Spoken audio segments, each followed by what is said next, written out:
আসসালামু আলাইকুম।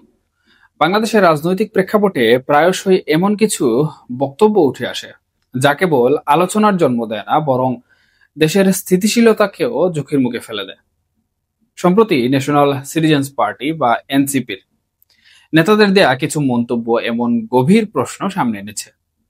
এসব মন্তব্য কি নিছকই কথার কথা, নাকি একটি অস্থিতিশীল পরিবেশ তৈরির উদ্দেশ্যমূলক কোনো প্রচেষ্টা?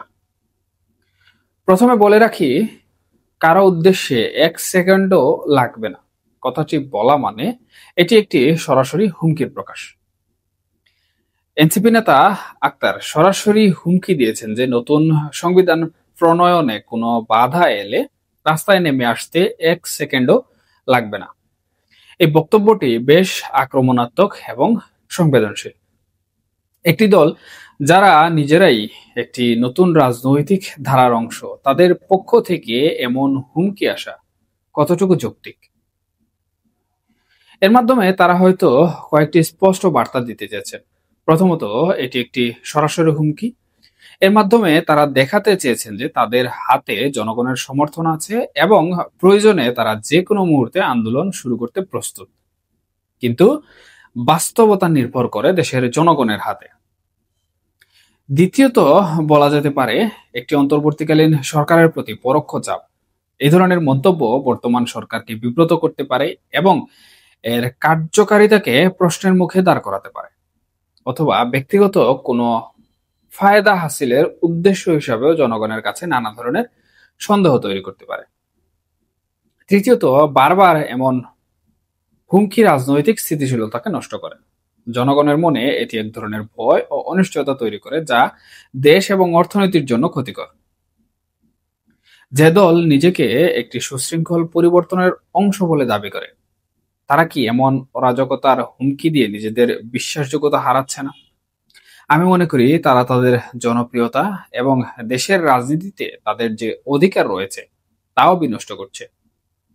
এনসিপি নেতা হাসনাত আবদুল্লাহর মন্তব্য আরো বেশি ব্যক্তিগত। তিনি প্রধান উপদেষ্টা ডক্টর মোহাম্মদ ইউনূসকে ব্যঙ্গ করে বলেছেন যে তিনি লন্ডনে গিয়ে হাঁটু গেড়েছেন বা সিজদা করেছেন। এই মন্তব্যের মাধ্যমে যা প্রকাশ পায় সরাসরি প্রধান উপদেষ্টার প্রতি একটি বিদ্রূপ এবং তার কর্মকাণ্ডকে ছোট করে দেখানোর চেষ্টা। এটি দলীয় বিভেদের বহিঃপ্রকাশ। যে দল ডক্টর ইউনূসের আগমনকে সমর্থন করেছে বলে দাবি করে, সেই দলের একজন নেতার মুখে এমন বিদ্রূপ শোনা রাজনৈতিক ভণ্ডামি বলে মনে হয়। এ ধরনের ব্যক্তিগত আক্রমণ গঠনমূলক রাজনীতির পরিপন্থী। জনগণের সামনে একটি ইতিবাচক বিকল্প তুলে ধরার বদলে তারা পুরনো কাদা ছুড়াছুড়ি রাজনীতিতেই আটকে আছেন বলে মনে হচ্ছে। এই মন্তব্য প্রমাণ করে যে রাজনৈতিক দলগুলো এখনো ব্যক্তিকেন্দ্রিক বিদ্বেষ এবং পারস্পরিক আক্রমণের ঊর্ধ্বে উঠতে পারেনি।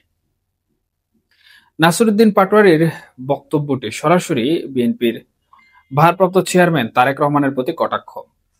তিনি বলেছেন, তারেক রহমান যদি ইতিহাস থেকে শিক্ষা না নেন তাহলে তিনি বিদেশে অনলাইনে আটকে থাকবেন।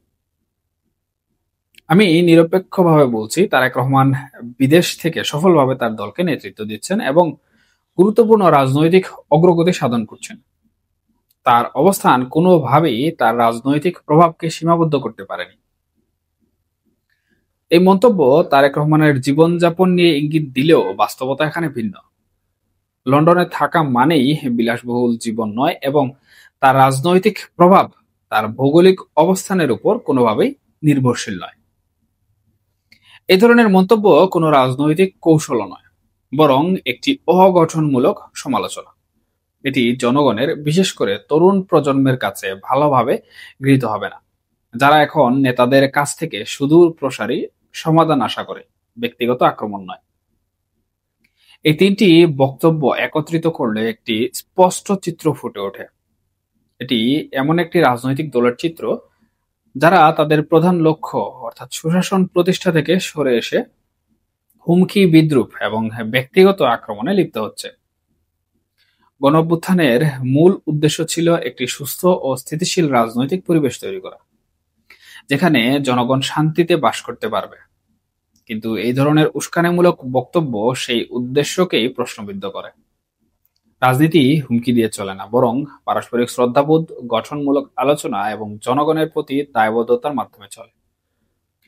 গণতান্ত্রিক প্রক্রিয়াকে সফল করতে হলে রাজনৈতিক দলগুলোকে এই ধরনের অপরিণত এবং অস্থিতিশীল আচরণ পরিহার করতে হবে। দেশের ভবিষ্যৎ জনগণের হাতে, এবং তারা এসব নেতৃত্ব আশা করে যারা কথা দিয়ে নয়, কাজ দিয়ে নিজেদের প্রমাণ করতে পারে। যাই হোক, দেখা যাক এনসিপি এবং তাদের নেতাদের এ ধরনের আচরণ কতদিন পর্যন্ত চলে, এবং তারা অদূর ভবিষ্যতে এই আচরণগুলোকে কোন পর্যায়ে নিয়ে যান। সবাই ভালো থাকুন, নিরাপদে থাকুন। আল্লাহ হাফিজ।